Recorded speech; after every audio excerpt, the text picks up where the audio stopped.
«Siehst», sagt sie dann zum Hund, «das kann man ganz gut vertragen.»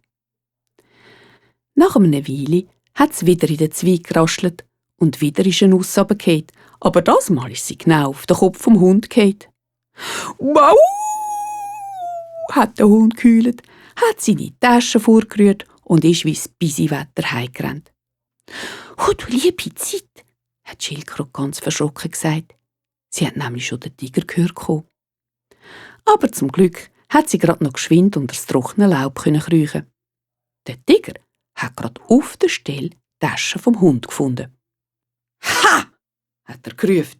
«Nussdieb, das sollen ihr mir büssen!» Und jetzt hat er angefangen zu suchen. Aber er hat nichts finden und dann hat er schon wieder umkehren. Da ist ein schwarz-weißes Vögel ins Fliegen gekommen, ist auf den Nussbaum abgesessen und hat gesungen: «Unter dem Laub, Tiger, unter dem Laub.» Und der Tiger hat weitergesucht.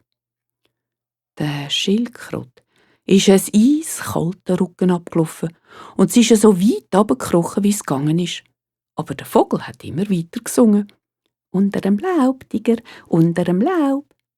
Und der Tiger hat von neuem versuchen. Es hat ihm jetzt aber ein bisschen angefangen zu stinken und er hat gemeint, der Vogel will ihn dort vom Baum oben runter nur ein bisschen an der Nase herumführen. In seiner Wut hat er ein Stück Holz genommen und mit dem auf den Vogel gezielt.